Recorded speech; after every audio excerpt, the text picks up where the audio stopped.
दोस्तों आइए जानते हैं सिखिज्म के पीछे कुंडली का क्या आधार है। ये हमारा सिक्स्थ हाउस है। अब सिक्स्थ हाउस किसका होता है? समस्या का होता है, समस्याओं का होता है, जीवन में आने वाली समस्याओं का होता है, शत्रु का होता है, आपका रोन का होता है, डेप्थ का जिसे हम कहते हैं, है ना। अब इनके जो गुरु हैं, सिखों के जो गुरु हैं, गुरु नानक जी, उन्होंने क्या कहा था कि समस्याएं जो आई, है ना, दूसरों की समस्याओं को भी अपना समझो। मतलब कितने कमाल की बात है, समस्याएं बांट ली इन्होंने। इनकी थाली में एक रोटी होगी तो ये आधी आधी खा लेंगे, है ना। अब जो ये समस्याएं हैं इन्होंने डिवाइड कर दी। अब इसका क्या हुआ, उससे इनका सिक्स्थ हाउस सेट हो गया। छठा घर जो शत्रु का होता है, कोई भी शत्रु, आपका बॉस भी आपका शत्रु, आपका दोस्त आपका शत्रु हो सकता है ना, वो इन्होंने अपना सेट कर दिया, समस्याओं को बांट दिया। अब आते हैं जी एट्थ हाउस पे। 6, 8, 12 पूरी कुंडली के ये 3 हाउस ऐसे होते हैं जो बहुत ही खतरनाक होते हैं। 8वां हाउस जो हमारा होता है वो कष्टों का होता है, मृत्यु का होता है। अब 12th हाउस जो हमारा होता है दान का होता है, खर्च का होता है, बीमारी का होता है। अब इन्होंने क्या किया, गुरुद्वारे में दान देना शुरू कर दिया। अथाह दान, लंगर चलाते हैं, है ना। आप 24 घंटे जाइए, वहां पे आपको फ्री में खाना मिलेगा। सबसे बड़ी बात दान की क्या है कि आपको नहीं पता कि कौन दान दे रहा है, और दान देने वाले को नहीं पता किसने दिया, और देने वाले को ये नहीं पता कि किसको गया, मतलब गुप्त दान कर दिया। हमारे यहाँ देखिए, एक छोटी सी कोई कथा करा देता है तो 2 साल तक उसी के गीत गाए जाते हैं। ये कथा कराई है हमने, ये कथा कराई, हमने देखो कितना बड़ा काम किया। अब जो उसकी इंटेंशन थी कथा कराने की, कि उसको अपने अपनी शादी करनी थी या बच्चे नहीं हो रहे थे, या जिस भी इंटेंशन से उसने कथा कराई, वो इंटेंशन उसकी कभी पूरी नहीं हो सकती, है ना, क्योंकि उसने उस चीज को गुप्त तो रखा नहीं। तो अब इन्होंने क्या किया कि दान कर करके अति मचा रखी है। आप कोविड में देखिए, कोविड में इन्होंने किसी को भी ये नहीं समझा कि भाई ये मेरा भाई है, बहन है, ये मैं इसे नहीं जानता, छोटा है, बड़ा है, क्या है। कोविड में इन्होंने दिन रात, मतलब इंडिया में इतने गुरु, ऐसे भी गुरुद्वारे हैं जिनमें अंदर ही हॉस्पिटल है ना, फ्री में आपका इलाज होता है। लाखों करोड़ों रुपए हम बाहर देते हैं, लेकिन गुरुद्वारे में आपको फ्री में इलाज होगा। ये छोटा बड़ा कुछ नहीं मानते हैं। आप देखिए, अरबों से अरबोंपति आदमी गुरुद्वारे में आपके जूते साफ करता हुआ मिलेगा। आप अपने जूते दीजिए, साफ होके आ जाएंगे, है ना। तो इन्होंने क्या किया, उससे अपना 12th हाउस सेट कर लिया, दान दे दे के, बीमारी दूसरों का इलाज करके, है ना, खर्च कर दिया इन्होंने। जो अपनी बीमारी पे इलाज होना था वो इन्होंने गुरुद्वारे में ही दे दिया। उससे क्या हुआ, इनका ये 8th हाउस सेट हो गया, कष्टों का हाउस को इन्होंने सेट कर दिया। अब ये 3 घर इन्होंने जो किए, इससे अब बात आती है कि भाई ये ऐसा क्यों करते हैं, है ना। गुरु का क्या होता है, देखिए 9th हाउस होता है हमारे धर्म का, है ना। ये अंडर में आता है जुपिटर के। जुपिटर कौन है? जुपिटर गुरु है ना। ये हमारे देवता है, देवताओं के भी गुरु कहा जाता है इनको, है ना। तो इन्होंने, मतलब ये काल पुरुष की कुंडली के हिसाब से, ये first house, second house, third house, fourth house, fifth house, sixth house, 7th, 8th, 9th, काल पुरुष की कुंडली के हिसाब से हमारा 9th हाउस है, जिसे धर्म का घर भी कहा जाता है। अब हमारा धर्म क्या है? हमारे धर्म में कहा गया है न तस्य प्रतिमा अस्ति, मतलब ईश्वर की कोई प्रतिमा नहीं होती। इस्लाम में देखिए, इस्लाम में कोई प्रतिमा नहीं है, लेकिन हमारे धर्म में अवतार डाल दिए, राम के, कृष्ण के, दुर्गा के, है ना, फेस दे दिए उनको। तो उससे क्या हुआ कि उससे आपका बृहस्पति स्ट्रोंग हो गया। आपने किसी को भी माना, किसी को फॉलो किया, आप कृष्ण के फॉलोवर बन गए, कृष्ण को गुरु बना लिया तो आप उनके फॉलोवर बन गए। राम को गुरु बना लिया, राम के फॉलोवर बन गए, है ना। तो उससे क्या हुआ, जब आप गुरु बना लेते हैं, यानी कि आप धर्म के मार्ग पे चल पड़े हैं, है ना, आपने गुरु बना लिया, तो आपका उससे क्या हुआ कि आपका 9th हाउस स्ट्रोंग हो गया, आपने गुरु बना लिया। अब यदि धर्म अनुसार आप चल रहे हैं, बृहस्पति को फॉलो कर रहे हैं, तो आपके ऊपर आने वाले सभी कष्ट, है ना, सभी कुछ आपके ऊपर आने वाले खत्म हो जाते हैं। जैसे कि आप सिख धर्म में देखिए, ये कहते हैं यार वो यार मैनू नहीं पता, वाहेगुरु देख लेंगे, वो वाहेगुरु देख लेंगे, वो भाई तो फेल हो जाएगा, पढ़ो यार, पता नहीं, वाहेगुरु देख लेंगे, है ना। सब वाहेगुरु पे छोड़ दिया। अब बृहस्पति क्या है, बहुत वीर गंभीर गुरु है। ऐसे ही गुरु शब्द को गुरुद्वारे में लिया गया है, गुरुवाणी, यानी कि गुरु की वाणी, है ना। अब गुरु क्या कहते हैं, गुरु कहते हैं लड़ो, लेकिन स्वयं से, खुद से, काम वासना से, क्रोध से। अब लड़ो कैसे, शांत होकर, दूसरों को माफ करके, शत्रुओं को माफ करके। आपने शत्रुओं को माफ कर दिया, यानी आपको शत्रुओं पे जीतना आ गया। कैसे शत्रुओं को जीता जाता है, माफ करके जीता जाता है।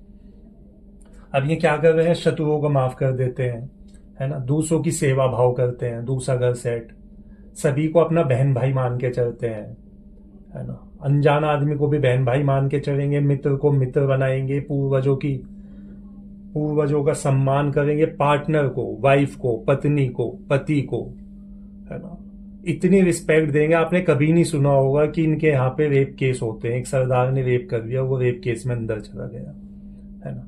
आपने कभी नहीं सुना होगा कि इनकी पत्नियों ने इनके ऊपर केस कर दिए थी, पत्नियां डाइवोर्स चाह रही है, पत्नी छोड़ के चली गई, प्रेमी के साथ भाग गई, क्योंकि बहुत सम्मान देते हैं, 7th हाउस सेट कर दिया। अब आप देखेंगे कि इतनी सेवा कर रहे हैं, इतनी सेवा कर रहे हैं, जूते साफ कर रहे हैं, है ना, लंगर खिला रहे हैं, तो ये काम इन्होंने करके अपना 12th house, 8th house, 6th house, ये इनकी कुंडली सेट। आप किसी को नहीं मानते, आप किसी को फॉलो नहीं करते, आप मंदिर मत जाओ, मस्जिद मत जाओ, गुरुद्वारे मत जाओ, आपने क्या करना है, आप अपना गुरु बना लो। आप गुरु किसे बना सकते हो, जिसकी बातें आपको समझ आती हैं। आप अपने माँ बाप को बना लो, बहन भाई को बना लो, पति को बना लो, पत्नी को बना लो, बच्चे को बना लो, कुत्ते को बना लो। आप कुत्ते को फॉलो कर रहे हैं, आप अपने कुत्ते को गुरु बना लो। आपको लगता है ये मेरे साथ में सही चल रहा है, आप उसे गुरु बना लो, है ना। और गुरु बना के आप सब कुछ अपना छोड़ दो, त्याग करना जानो, है ना। दान देना स्टार्ट कर दो, अथाह दान दो, जितना दे सकते हो दो, लेकिन गुप्त दान दो, गुप्त, किसी को नहीं पता क्या हुआ, है ना। कोई भी दिक्कत है छोड़ दो, अरे यार गुरु देख लेंगे, है ना। कृष्ण को बना लो, राम को बना लो, है ना। आप किसी को भी गुरु बना सकते हो, जिसका आपका मन है आप उसको गुरु बना सकते हो। अब देखो, आप राम का आपने देखा होगा कि राम एक राजा थे, अयोध्या के राजा थे, लेकिन उनके अंदर की क्वालिटी क्या थी, राम के अंदर की क्या क्वालिटी थी।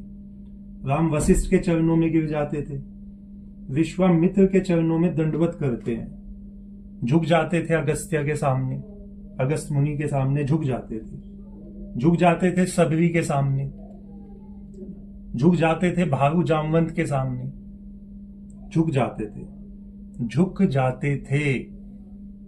राजा थे, झुकना नहीं था। लेकिन दरअसल वो बस राजा नहीं थे, वो राजा राम थे। राजा होना आसान बात है, लेकिन राजा राम होना कठिन से कठिन तप है। इसलिए अल्लाह एक बार को मजबूर होकर कहना पड़ता है इमाम हिंद राम। कोई और नाम दिखाई नहीं दिया जिससे हिंदुस्तान को दिखाया जा सके, राम से दिखाई दिया। संपूर्ण हिंदू धर्म को समझने के लिए राम का चेहरा देखना ही पड़ेगा। तो झुकना आपको आना चाहिए, आपके अंदर आपको शत्रुओं को माफ करना आना चाहिए, आपका छठा घर सेट हो जाएगा। दूसरों की समस्याओं को अपना समझो, किसी के ऊपर कोई भी सुख दुख आ रहा है, अनजान आदमी को दान दो, जिसका पता ही नहीं है, उसे आपका नहीं पता, आपको उसका नहीं पता। अब लोग 10,000 रुपए का दान करेंगे और 20,000 का वहां पे पत्थर लगवा देंगे। तो गुप्त दान करना है ना, सेवा करनी है, सेवा भाव अपने अंदर होना चाहिए। सबको अपने बहन भाई मान के चलो, है ना, मित्र मान के चलो, पूर्वजों के अपने सम्मान दो, सुबह शाम पूर्वजों को नमस्कार करो, अपने पार्टनर को, अपनी पत्नी को, पति को, है ना, अपने पार्टनर को, बिजनेस पार्टनर को, है ना, उनको सम्मान दो, प्यार से रखो। आपने कुछ नहीं करना, किसी को आप कहीं मत जाओ, आपने ये फॉलो कर लिया, आपकी पूरी की पूरी कुंडली सेट है। अब लोगों का आता है जी हमें तो बच्चे नहीं होते, उनका 5वां घर पीड़ित है, उनका 9वां घर पीड़ित है, धर्म का घर पीड़ित है, पूर्वजों का घर पीड़ित है आपको बच्चे नहीं हो रहे हैं, शनि बैठा है ना। आपकी शादी नहीं हो रही है, 5th से तीसरी दृष्टि यहाँ पे है, शनि की दृष्टि यहाँ पे है। आपकी शादी में समस्याएं हैं, आपको बच्चे नहीं हो रहे हैं, 5 साल शादी को हो गए, 8 साल शादी को हो गए, आपको बेटा नहीं हुआ, बच्चे नहीं हुए, तो निश्चित ही आपको पूर्वजों की समस्या है। आपका 5वां घर 9वां घर पीड़ित है, आपको शादी नहीं हो रही, आपका 7th हाउस, आपका 3rd हाउस पीड़ित है। उसके लिए क्या करना है आपको? सबसे पहले धर्म को, यानी 9th हाउस को, ये क्या है हमारा 10th हाउस, कर्म भाव। आप ऑनेस्टी से चलो, आपके कर्म सही होंगे, आपका धर्म सेट हो जाएगा, आपके जुपिटर सेट हो जाएंगे, है ना। गुरु आपके सेट हो जाएंगे, गुरु बना लो, धर्म के काम करो। ये आपका सेट हो गया तो ये भी सेट हो जाएगा, ये भी सेट हो जाएगा, आपकी सारी समस्याएं ठीक हो जाएंगी। जुपिटर का कुंडली में 80% आपकी कुंडली सेट है अगर आपका जुपिटर सेट है। उसके बाद में आता है हमारे सूर्य। सूर्य सन जिसे हम कहते हैं, राजा होते हैं सूर्य। अगर आपके सन, आत्मा के कारक भी सूर्य ही होते हैं। अगर आपका सन सेट है, किसी की कुंडली में अगर 3rd हाउस में सन बैठा है, यहाँ पे सन बैठा है, और अगर ये सन, अब आप देखिए ये सन अगर 5 नंबर यानी सिंह राशि में बैठा है, लियो जिसको हम कहते हैं, या 1 नंबर में बैठा है, तो ये 8वें से भी 8वां हो गया। 1 2 3 4 5 6 7 8, 8वें का भी 8वां, यानी मृत्यु की भी मृत्यु। अगर ऐसे आदमी को कोई बीमार है, और ऐसे आदमी को जिसकी कुंडली में सन 3rd हाउस में बैठा है 5वें नंबर की राशि में, उसे आप 2 दिन उस बीमार आदमी के पास में छोड़ दे तो वो बीमार आदमी ठीक हो जाएगा। ये मृत्यु की भी मृत्यु है ना। यम का भी यम ये है ना। तो 10% मार्क्स इसको मिले हैं। सूर्य हमारी कुंडली में बड़े वो रखते हैं, और उसके ऊपर आते हैं बुध। बुध कौन है? राजकुमार है, बच्चे हैं, नापुसंग ग्रह हैं, इंपॉर्टेंट है, पोटेंसी नहीं है इनमें। तो बुध का क्या है? अगर आपका बुध खराब है कैसे पता लगेगा? आप गाय को पारक खिला के देखो, गाय ने अगर मुंह फेर दिया तो यानी आपका बुध खराब है। आप नोट काउंट कर रहे हैं, काउंटिंग करते करते भूल जाते हैं, तो इसका मतलब निश्चित ही आपका बुध खराब है ना। तो बुध और सूर्य और जुपिटर ये कुंडली में सही है, कभी आपको बच्चों की दिक्कत नहीं आएगी, शादी की दिक्कत नहीं आएगी। शनि आपके कितने से कितने खराब है, आपके राहु केतु कितने खराब है। आपका अगर जुपिटर सेट है तो आपका समझ लीजिए राहु सेट है, क्योंकि जुपिटर राहु को सेट कर देता है, गुरु राहु को सेट कर देता है, जुपिटर राहु को नहीं बोलने देगा। अगर आपने धर्म को अपनाया है तो आपका राहु बिल्कुल